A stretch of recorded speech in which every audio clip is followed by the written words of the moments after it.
I take her hand and follow her like a loyal dog. The only thing missing would be the panting.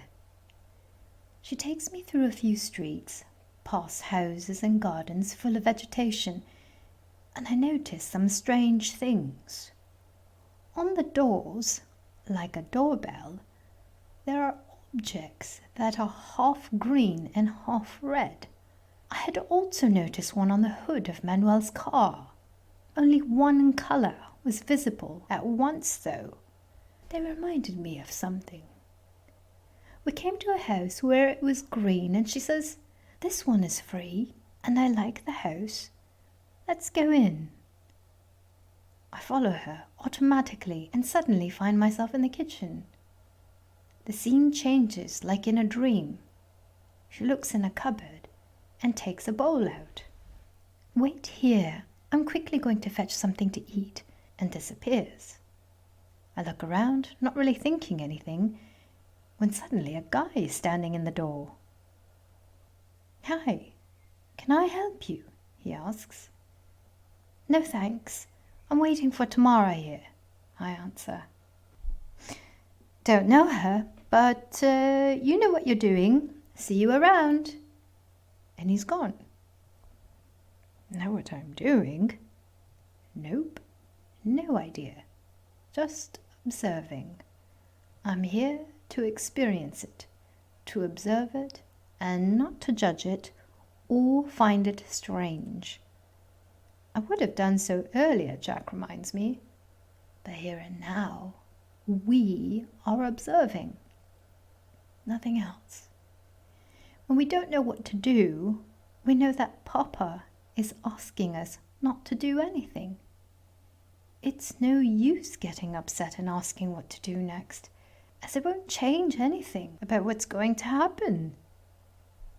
Also, not the fact that through divine guidance, Tamara returns to the room and beams at me, the bowl full of fruit. "I thought I'd just met a housemate of yours, but he didn't know you," it bursts out of me. Tamara looks at me with a bemused look, then laughs. "I don't live here, but he's still my housemate." Let me explain. Today, no one has a fixed income. We are all free and move around freely and share our living space. The rules are simple. If a place is marked red, someone is asking for privacy, and they get it too.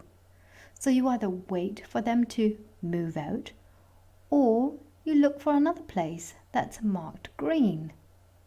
It's like the public toilets back then, as it is still so today. When you leave a place, you make sure it is as you would like to have found it. Food is everywhere around us, and no one has to take out the trash, as there hardly is any. It's become much easier.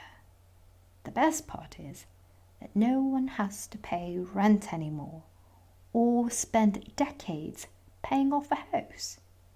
There are, of course, more desired places, but it's on a first-come, first-served basis, and after a while it becomes available again. The world has become much too interesting to spend your life in the same place, so you only have housemates regardless of who you see. So you're right in that respect, which also explains why he didn't know me.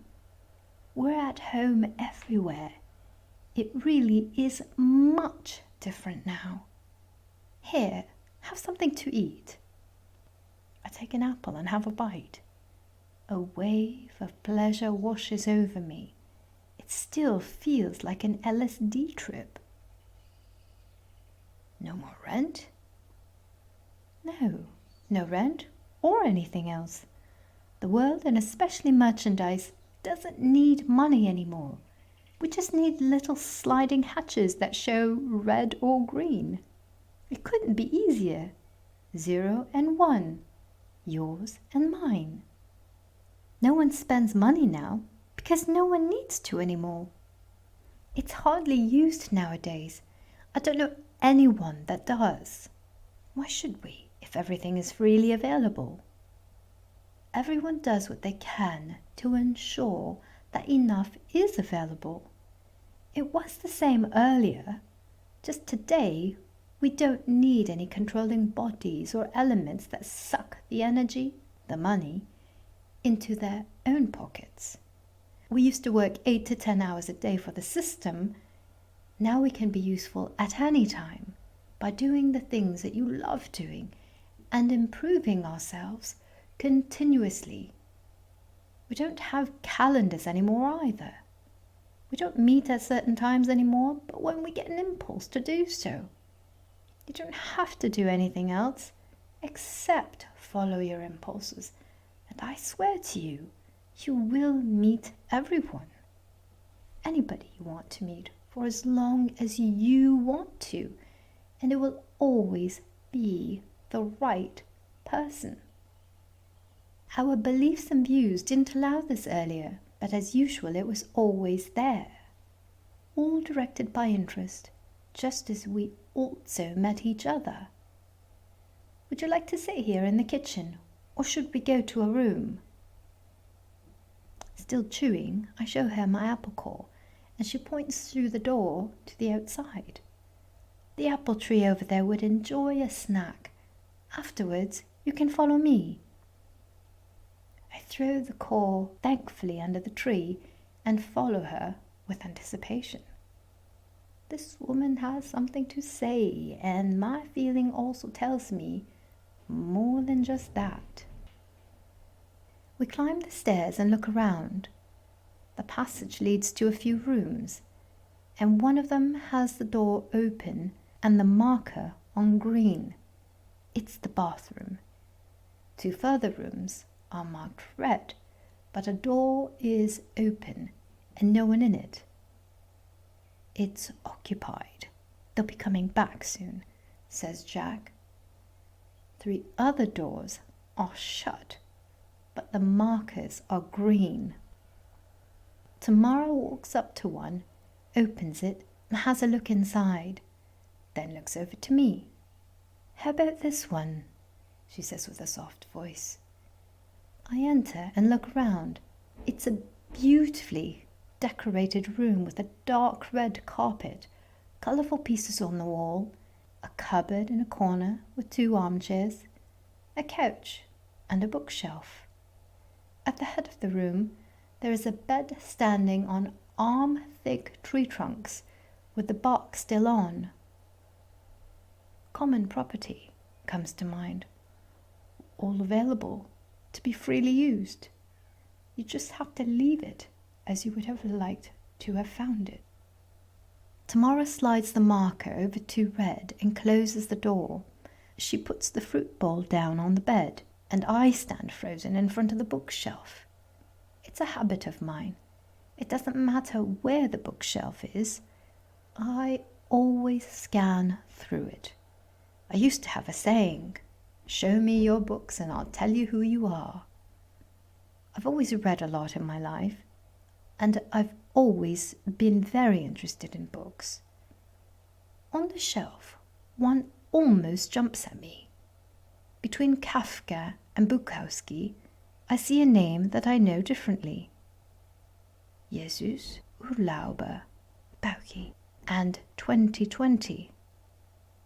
I take the book out of the shelf, and Tamara comes up to me.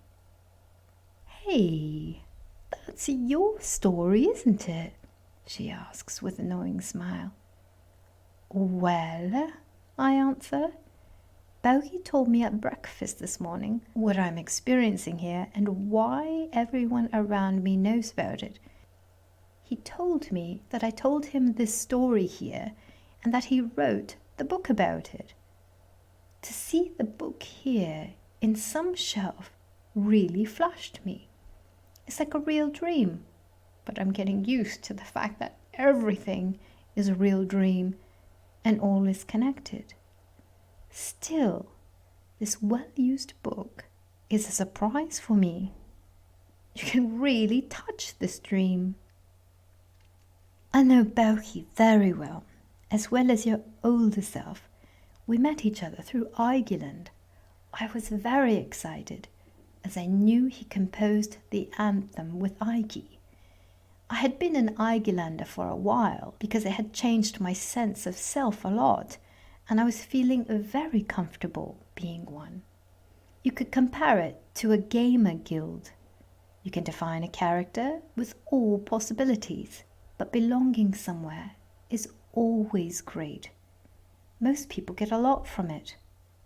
Belonging defines a certain way of thinking, but certainly not as dogmatic as before. Would you like to hear more? Then put the book back. You can read the story from here on, or carry on experiencing it. Yes, of course.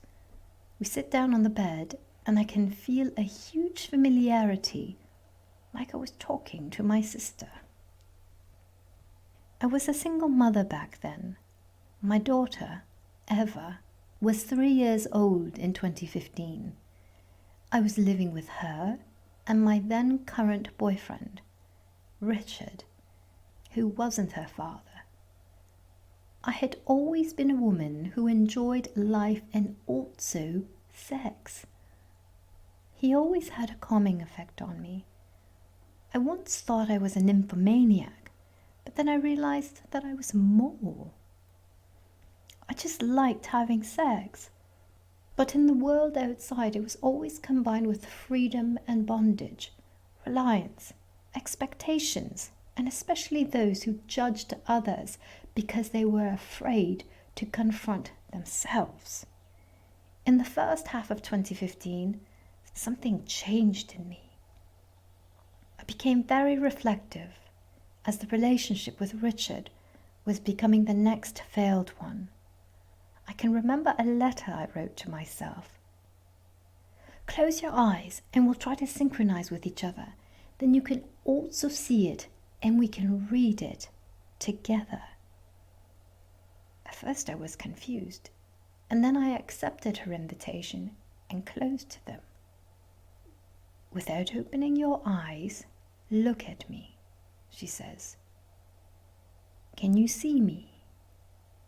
I say yes out loud and she continues. See me sitting at a table with stationery in front of me. I've just put the fountain pen away and am holding the page up so I can read it. Concentrate on the letter. Look at it through my eyes. It works like a charm. I see her letter clearly with my eyes. Can you read it? She asks. I concentrate on the words and start reading aloud, hesitantly at first, then with flow. Loneliness is always there. Sometimes you take it, sometimes it takes you. Now it has taken me, and before it can control me, I must take it back. I try to make sense of it. Maybe the only sense is that I am to be alone. What do you do when you're alone? Think. What do you think? About yourself, about me. My first conclusion is that I'm unhappy. Why don't I do anything about it? If I want to be happy on my own, then I must be alone. Richard is always with me. We've spoken too much about our future, our love and our togetherness for me to just throw it away and go on my way. I don't want to leave him completely, just up to the point where I want to return by myself. But does he want it too? Unnecessary ideas and questions. It would only resolve itself through actions. I still love him like before, but I want to be alone. Alone with Eva, but also alone with just myself. I'm not sure if I can be happy this way, or if it's possible with him too. It would be great, but hard to imagine. Am I a coward for blaming others if I'm not happy?